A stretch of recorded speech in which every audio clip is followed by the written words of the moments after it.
네, 안녕하세요. 최광석 변호사입니다. 자, 유튜브 라이브에서는, 어떻게 보면 첫 방송인데요. 지난주까지 제가, 네이버 밴드로 라이브 방송을 좀 했는데, 참 이게 쉽지가 않더라고요. 라이브 방송 자체도 이게 제가 좀 꾸며서 이렇게 하는 게 좀 많이 낯설고, 또 이렇게 강의하는 도중에 나름대로 이렇게 방송 프로그램 조작하고 하는 그런 부분들이 좀 익숙치가 않아가지고 애를 많이 먹었습니다. 게다가 지난번 했던 강의 내용이 집합건물법 분리처분 금지 그런 내용들인데 상당히 좀 내용 자체가 조금 난해한 그런 내용이라서 여러 가지로 하여튼 지난주까지 좀 애를 먹었던 그런 기억이 있습니다. 이번에는 두 번째 방송이라 좀 마음도 좀 편안하고 또 강의 주제도 어떻게 보면은 좀 일반적인 그런 내용이라서 여러 가지 면에서 좀 마음이 가볍네요. 여러분들이 한번 재밌게 한번 봐주시면 좋겠습니다. 자, 오늘 시작한 내용은 예고 드린 것처럼 건물 명도 실무 또는 건물 인도 소송 이런 부분과 관련된 내용인데요.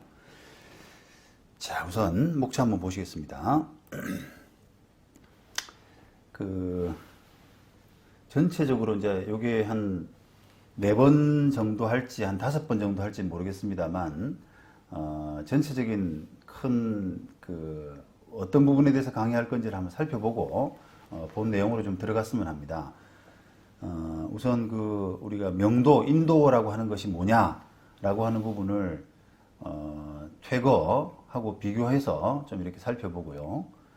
그 다음에 인도 소송을 할 때, 청구할 때 누구를 상대로 해야 될 것이냐라는 부분과 그 다음에 어떤 청구 취지를 기재하고 또 대상물을 어떻게 특정할 거냐라고 하는 부분, 그 다음에 이런 인도 청구의 여러 가지 양식들을 한번 샘플로 한번 보고요. 그 다음에 이제 법리적인 부분으로 좀 들어가서 인도 소송에서 나올 수 있는 여러 가지 소송에서의 쟁점, 필요비, 유익비 관련된 부분, 또 부속물 매수 관련된 부분, 또 우리 명도소송에서 빠질 수 없는 상가 권리금 문제 이런 부분들을 좀 살펴보겠습니다. 그리고 우리가 인도소송, 명도소송의 어떤 특수 절차라고 할 만한 특별한 인도 절차라고 할 수 있는 여러 가지들, 예를 들어서 부동산 인도명령, 요게 경매 관련된 절차에서 인도명령 절차, 그리고 신속한 어떤 인도를 구할 때 인도 단행가처분, 그 다음에 점유하고 있다가 점유를 뺏겼을 때 점유를 침탈한 상대방을 상대로 하는 점유 회수 청구 소송, 이런 부분들이 이제 어떻게 보면 인도 소송의 약간 특별한 특수한 소송의 형태라고 할 수 있습니다. 그 다음에 명도 소송할 때 빠질 수 없는 어떤 세트, 점유 이전 금지 가처분의 어떤 쟁점, 그 다음에 명도 판결 받고 나서 집행하는 과정에서의 쟁점, 특히 변론 종결 후에 승계인 이 부분은 아주 이제 법리가 좀 난해한데요. 이런 부분에 대한 어떤 설명도 좀 해보겠습니다. 그리고 우리가 실무에서 이제 명도 부분이 워낙 좀 힘들고 시간이 많이 걸리는 절차이기 때문에 그걸 좀 간단하게 하기 위해서 단전 단수를 해버린다거나 아니면 계약서에 그냥 이런 사안이 생기면 이런 경우에는 내가 그냥 짐을 드러내겠다라고 하는 임의 명도, 임의 인도 이런 부분에 대한 쟁점도 좀 말씀드리겠습니다. 그리고 명도소송을 하면은 그 다음에 명도소송 과정에서의 이제 금전 청구 부분이 또 함께 문제가 될 수가 있는데요. 특히 이제 점유는 하되 사용 수익하지 않은 사람, 이런 사람에 대한 금전 청구 법리를 좀 따져보고요.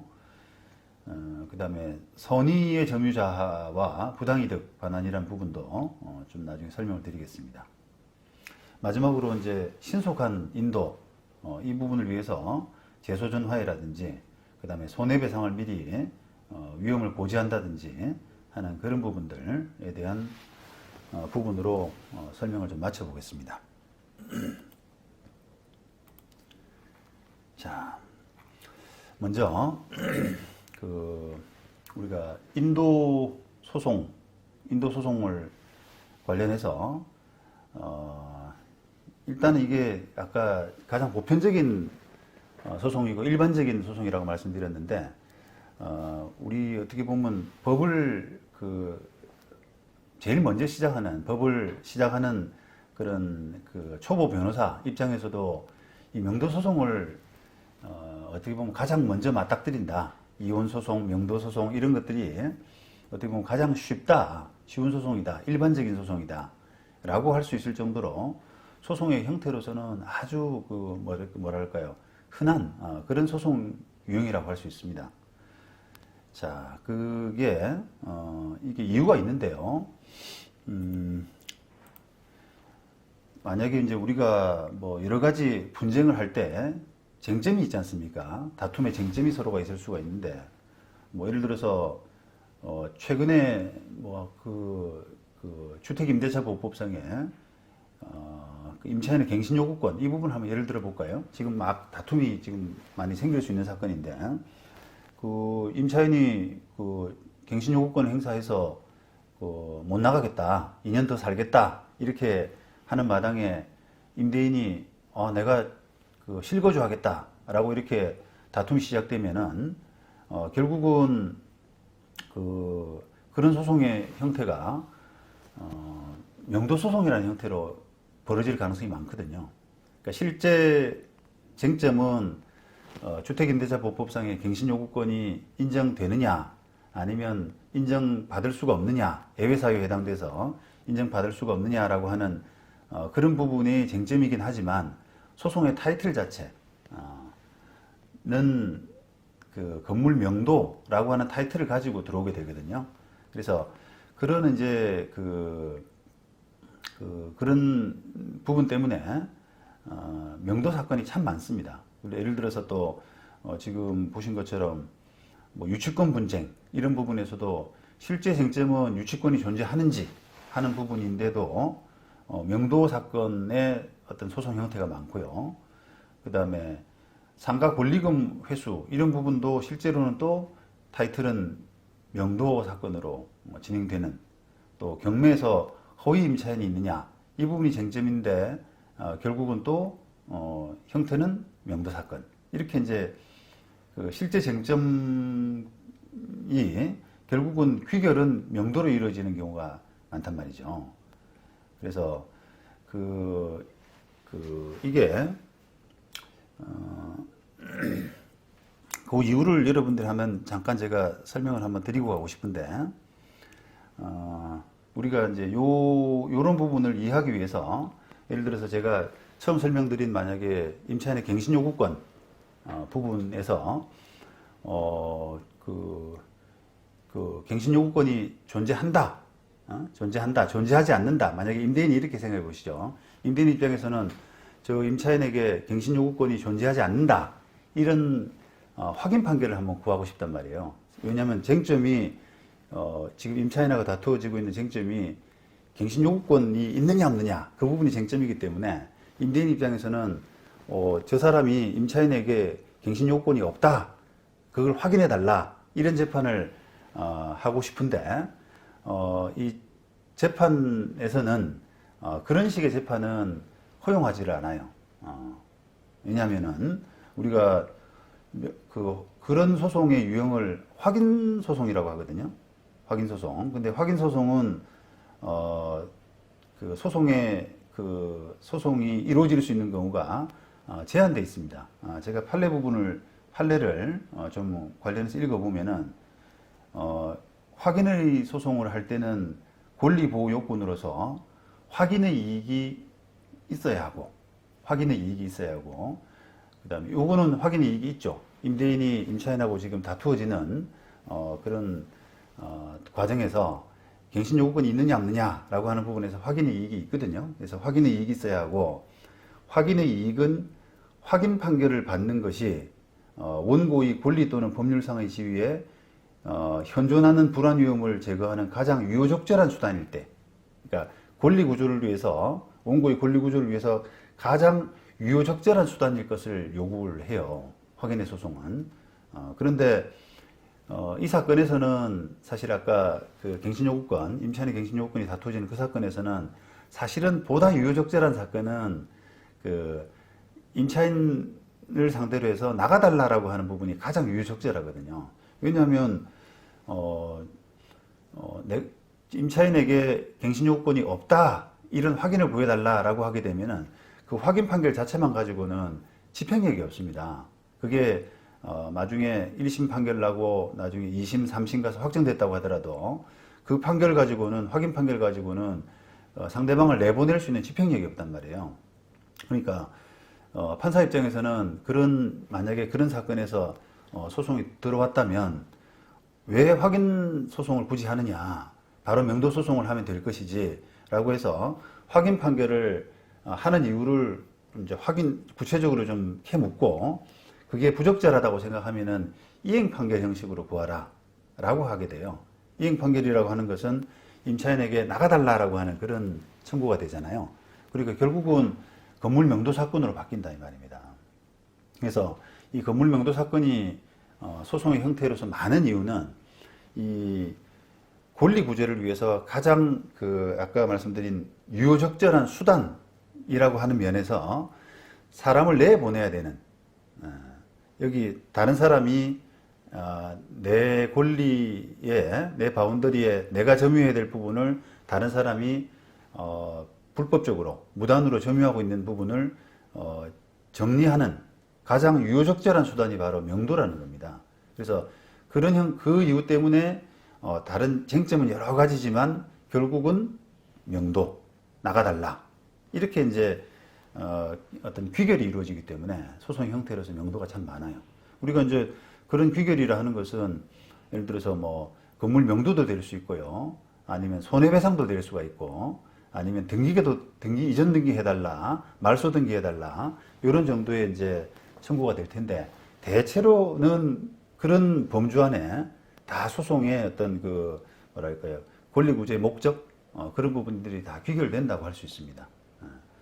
그래서 건물 명도는 어찌 보면 그런 면에서 사건이 굉장히 많고, 또 그렇기 때문에 건물 명도의 어떤 쟁점, 우리가 임대차 분쟁이든 뭐 유치권 분쟁이든 뭐 권리금 분쟁이든 이런 부동산 사건에서의 어떤 쟁점들의 귀결이라고 할 수 있는 그 성격이기 때문에 그 건물 명도 사건의 특징, 이런 부분들을 여러분들이 좀 세심하게 좀 잘 알아야 되는 그런 필요성이 있는 거죠. 자, 하나하나 좀 보겠습니다. 여러분들이 좀 이 부분에 대해서 너무 쉽고 만만하게 생각할 것이 아니라 좀 잘 생각하고 염두에 두셔야 될 부분이다라고 하는 부분을 좀 환기시키는 차원에서 말씀을 좀 드렸습니다. 자, 인도 내지 명도라고 하는 것은 상대방의 점유를 해제하고 청구하는 사람 앞으로 점유권을 이전해 달라라고 하는 그런 요구, 그런 청구라고 할 수 있습니다. 우리 예전에는 그 건물에 대한 인도 청구를 명도라는 표현으로 많이 사용해 왔는데, 명도라는 용어는 법적인 근거가 없는 데다가 인도와 법적인 의미에서 차이가 별로 없습니다. 그래서 현재 법원 실무는 그 대상이 건물이건 토지건 간에 구분하지 않고 그냥 인도라는 용어로 통일해서 쓰고 있습니다. 그리고 그런 명도라는 용어가 일본식 용어라고 하는 그런 부분 때문에라도 조금 자제하는 게 어떠냐라고 하는 부분도 있어요. 그런데 여전히 그럼에도 불구하고 오랫동안 명도라는 부분이 이게 우리가 입에 익은 그런 용어이기 때문에 아직도 명도라는 말을 많이 쓰고, 저도 좀 뭐 어떻게 보면 좀 옛날 사람이라 그런가 명도가 더 편하긴 하더라고요. 인도보다는. 인도 하면 또 뭐 여러 가지 그 의미로 복합적으로 많이 해석이 되잖아요. 그래서 인도 그러면 사람들이 뭔가를 잘 모르는데 명도 그러면 그게 뭐 어떤 의미인지가 확 와닿거든요.